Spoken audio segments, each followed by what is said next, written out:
राघवने तिला बेडवर झोपवलं आणि मग फ्रेश व्हायला निघून गेला. जानू जानू उठ ना. ओळखीचा आवाज गार्गीच्या कानावर पडला. तसं गार्गीने डोळे उघडले तर समोर अनुष्का काळजीने तिला बघत होती. तिला पाहताच गार्गीने पटकन उठली आणि तिच्या मिठीत शिरली. ए बेबो, काय अवस्था करून घेतली आहेस? तुझ्या लाईफमध्ये एवढे प्रॉब्लेम्स होते आणि तू मला साधे सांगितलं पण नाही. मी खूप नाराज आहे. नशीब राघव आहे म्हणून, नाहीतर काय झालं असतं तुझ्यासोबत. जानू काय ग, कशी आहेस तू? बाळा जास्त त्रास होतोय का ग? अनुष्काने तिचा चेहरा हातात पकडत विचारलं. दोघींचे डोळे पाण्याने तुडुंब भरले होते. आता पुढे. अगोदरच होत होता, आता नाही होत. तू आली ना. गार्गी तिच्याकडे बघून हसण्याचा प्रयत्न करत बोलली आणि अनुष्काने पुन्हा तिला मिठीत घेतलं. जानू, किती रागवले होते मी. तुझ्याशी बोलणार नव्हते माहीत आहे. तुला खूप ओरडणार होते. काहीच कसं ग सांगत नाही मला. तो भडवा तुला कधीपासून त्रास देत होता ते पण तू सांगितलं नाही. मी तुझी बेस्टी आहे ना, मग असं का करते? अनुष्काने आता रडायला स्टार्ट केलं. ए अनु, अगं तिला सावरायला आली आहेस आणि तूच रडते. गप्प बस. मंदारचा मागून आवाज आला तसं दोघींनी चमकून त्याच्याकडे पाहिलं. तो तिथंच उभा होता. तुला कोणी इथं यायला सांगितलं? आम्हाला आमच्या दोघींमध्ये कोणी नको असतं. तू जा बाहेर. अनुष्का त्याच्याकडे बघून डोळे पुसत बोलली. यार, या दोघींमध्ये माझी काही किंमतच नाही. आता कळलं की ही आली की राघव का बाहेर गेला ते. याला कळलं पण मला अक्कल नाही. अपमान करून घेण्याची सवयच लागली आहे. मंदार केस खाजवत बाहेर पडला आणि समोरच्या रूममध्ये गेला.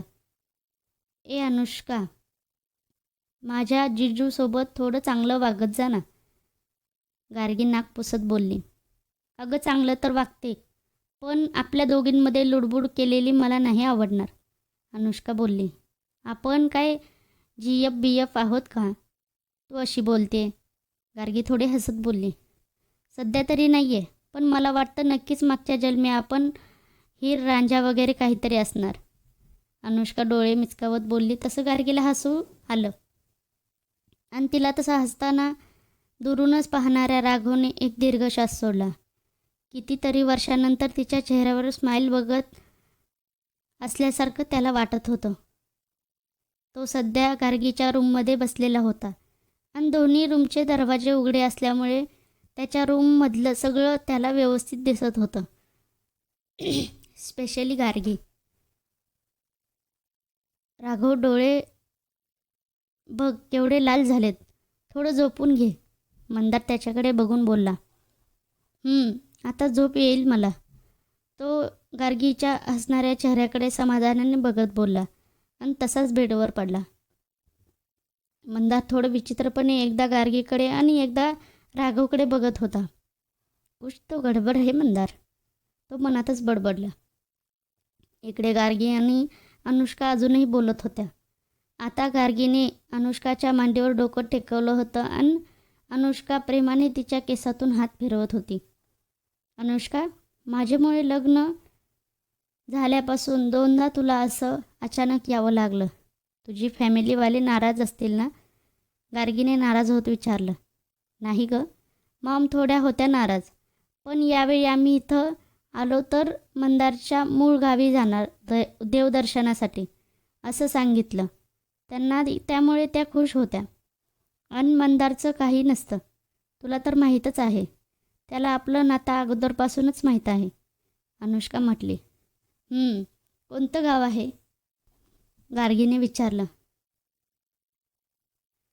कोल्हापूर जिल्ह्यात आहे कुठलं तरी. उद्याच जायचं आहे. तुला दिसेलच कसं आहे ते गाव, कारण तू पण येते. अनुष्का बोलली आणि गार्गी पटकन उठून बसली. मी कशाला येऊ? गार्गीने चकित होऊन विचारलं. वेडाबाई, खूप अगोदरपासून तुला ओळखते. तू आता चेहऱ्यावरून दाखवत नाहीस, पण मला माहीत आहे की तू आतून खूप जास्त तुटली आहेस. पण मला तू ते सांगणार नाही, म्हणून पुढचे 2-3 दिवस मी तुला घेऊनच फिरणार आहे, अनुष्का बोलली. अगं पण मी तिथे येऊन काय करू? गार्गीने विचारलं. काही नको करू. मस्त गाव बघ, एन्जॉय कर आणि आता मनात जे विचार आहेत ते थोडे विसरून जा. प्रत्येक दुःखावर वेळ हाच रामबाण उपाय असतो, असं मॉम बोलायची. तर ही वेळ थोडी टळून जाऊ दे, म्हणजे तू थोडं सावरशील. मी तुला सोडून गेली तर मला चैन नाही पडणार, अनुष्का तोंड बारीक करत बोलली. पण अगं, गार्गी बोलत होती. ए बाई, किती पण असतात ग तुझे. तुझ्या ऑफिसमधून पण सुट्टी काढली आहे. आता आणखी काय बहाणा शोधणार आहेस? बोल लवकर. अनुष्का डोळे मोठे करून रागात बोलली तसं गार्गीने तोंड बारीक केलं आणि मान खाली घातली. रात्री आजोबा तिला बघायला राघवच्या रूममध्ये आलेले. तेव्हा ती बाल्कनीमधून बाहेर बघत होती. दरवाजा उघडल्याच्या आवाजाने तिने मागे वळून पाहिलं तर मिसेस मराठे आजोबांची चेअर ढकलत येत होत्या. गार्गी लगेच त्यांच्यासमोर जाऊन उभी राहिली. अगं अगं बस, तुला तर लागलं आहे. कुठे धडपडली? आजोबांनी विचारलं आणि गार्गीचा कंठ दाटून आला. तिला तो प्रसंग पुन्हा एकदा समोर दिसू लागला. तिला रडू यायला लागलं. पण तेवढ्यात, मी सांगितलं ना, ती ऑफिस स्टेअर्सवरून पडली. तिला आता पुन्हा विचारणार का?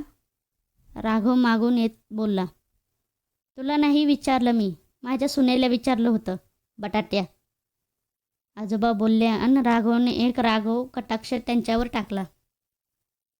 डोळे बाहेर येतील इतके मोठे केलेस तर, आजोबा बोलले आणि राघवने नखराती मान हलवली. बरं सुनबाई, तू रेस्ट कर. मी तुमच्या समोरच्या रूममध्येच आहे. तुला काहीही हवं असेल तर मला हाक मार, आजोबा बोलले आणि गार्गी थोडं गोंधळली. यांना स्वतःला चालता येत नाही आणि म्हणे मला हाक मार. राघवने डोक्याला हात लावला आणि सोफ्यावर बसला. मिसेस मराठे मात्र हे सगळं हसत मुखाने बघत होत्या, पण मनात मात्र भयंकर वैतागल्या होत्या. त्यांना कधी एकदा समोरचा ड्रामा बंद होतोय असं झालेलं. चला, आम्हाला समोरच्या रूममध्ये सोडा, आजोबा बोलले. तसं मिसेस मराठे त्यांना बाहेर घेऊन गेल्या. गार्गीने थोडं प्रश्नार्थक नजरेने राघवकडे पाहिलं. ते तुझ्या रूममध्ये राहणार आहेत. आय डोंट नो का ते, राघव बेफिकीरपणे बोलला आणि वॉशरूमकडे जाऊ लागला. माझं साहित्य, गार्गीने टेन्शनमध्ये बेडवर बसली आणि त्याचवेळी, तुझं सगळं साहित्य मी इथं शिफ्ट केलं आहे. वॉशरूमच्या दरवाजामधून राघवचा आवाज आला आणि पाठोपाठ दरवाजा बंद झाला. यांना कसं कळलं मला काय हवं ते? गार्गीने डोक्याला हात लावला. तिथं पट्टी अजून होती, पण सध्या तिला दुसऱ्याच गोष्टीचं टेन्शन आलेलं होतं. आजोबा तिच्या रूममध्ये राहणार समोरच, म्हणजे तिला त्याच्यासोबत राहावं लागेल एकाच रूममध्ये. कल्पनेनेच ती थोडंसं घाबरली. तिने मग बेडवरून उशी घेतली आणि सोफ्यावर जाऊन बसली. तेवढ्यात राघव फ्रेश होऊन बाहेर आला. गार्गीने त्याच्याकडे पाहिलं. त्याने आज ब्राऊन कलरचा टी-शर्ट घातला होता. त्याची छोटे केस थोडेसे ओले असल्यामुळे कपाळाला चिटकलेले होते. त्यात तो जास्तच क्यूट वाटला तिला, पण तो त्याचवेळी तिच्याकडे बघत होता हे तिच्या लक्षातच आलं नाही. व्हॉट? त्याने भुवया वर करून तिला विचारलं. तसं ती भानावर आली. शिट, काय विचार करतोय आपण आणि असं कसं त्याला बघत बसलोय? तिने लगेच नजर दुसरीकडे वळवली. राघव गालातच हसला. Gargi, take your medicine and go to sleep, तो तिच्या शेजारी सोफ्यावर बसत बोलला. हो मी घेते, मी इथंच झोपते, ती बोलली. नो नीड, मी इथं झोपेन, तू जा बेडवर, तो बोलला. ती मग उठली आणि बेडवर जाऊन झोपली. तिने एक नजर त्याच्याकडे टाकली तर तो पण आता सोफ्यावर पडला होता. किती बदलला आहे हा. पहिल्या दिवशी या रूममध्ये आलेले तेव्हा त्याने त्याचा बेड शेअर केला म्हणून किती इन्सल्ट केला होता, किती काय काय बोलला होता. त्याला बेड काय रूमसुद्धा शेअर करायला आवडली नाही बोलत होता. आणि आज तो बेड स्वतःहून मला दिला आणि तो सोफ्यावर जाऊन झोपला. खरंच राघवला आपण एवढा आवडतो की नाईलाजाने हे सगळं करावं लागते. पण एक गोष्ट मात्र अगदी खरी आहे, आज तो आहे म्हणून आपण इथं आहोत. अगदी पूर्ण आयुष्य पण त्याला दिलं तरी उपकार फिटणार नाहीत. आणि आता त्याच्यासाठी मी काहीही करायला तयार आहे. अगदी काहीही, अगदी स्वतःला द्यायलाही. तिने हातातली चादर घट्ट पकडली आणि डोळे गच्च मिटले. एक गोड शिरशिरी तिच्या सर्वांगातून वाहिली. तिने पुन्हा डोळे उघडले आणि त्याच्याकडे पाहिलं. राघव, आय रिअलाइज्ड, मला कळलं आहे का तो जवळ आला की मी अस्वस्थ होते, का त्याच्या स्पर्शाने मी वेडे होते. त्याच्यासाठी ज्या भावना आहेत त्या दुसऱ्या कोणासाठीच नाहीत. त्याच्यासाठी जी काळजी आहे ती एकदम वेगळी आहे. कारण ज्या गोष्टीपासून मी दूर जात होते ती तर आधीच होऊन गेलेली. सगळं मला जाणवलं आहे. I know, now I know, I am in love. I love him a lot. Gargi गालात हसत त्याच्याकडे बघत होती, पण तो मात्र झोपलेला होता. कदाचित थकला होता का ते तिला माहीत नव्हतं. पण आज त्याला पाहण्यात ती मात्र बेभान झालेली होती. आय लव्ह हिम. मग भलेही त्याने माझ्याशी कधीच लग्न केलं नाही तरी पण मी प्रेम करतच राहीन. मी कधीच सांगणार नाही ही गोष्ट, पण प्रेम मात्र कायम करत राहीन, मनातल्या मनात. सकाळी गार्गी उठली तेव्हा तिच्या कानावर राघवच्या बोलण्याचा आवाज पडत होता. तिने डोळे उघडून आवाजाच्या दिशेने पाहिलं तर राघव केसातून हात फिरवत बाल्कनीमध्ये उभा होता आणि कोणाशी तरी बोलत होता.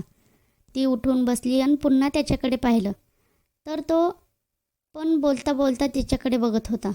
त्याचं असं बघणं तिला सुखावून गेलं. गार्गीने तिची नजर फिरवली आणि ब्लँकेट काढून उठायला लागली. त्याचवेळी तिला तो जवळ येताना दिसला, तसाच फोनवर बोलत. मग ती तशीच बसून राहिली. त्याने फोन ठेवला आणि तिच्या डोक्यावर हात ठेवला. क्षणात तिच्या हृदयाची गती वाढली. श्वास किंचित वर खाली होऊ लागला. Feeling better? त्याने तिच्या केसातून हलकेच हात फिरवत विचारलं. तिने शांतपणे मानेनेच होकार दिला. त्याचं असं कुरवाळणं तिला जाम आवडलं. ती शांतपणे त्याला अनुभवत होती आणि त्याचवेळी तो थोडा खाली झुकला. तिने चमकून त्याच्याकडे पाहिलं, पण तो थांबला नाही. आणखी जवळ आला. तसं तिच्या सर्वांग शहारलं. गालावर हजारो गुलाब फुलले आणि त्याचवेळी त्याने तिच्या कपाळावर ओठ टेकवले.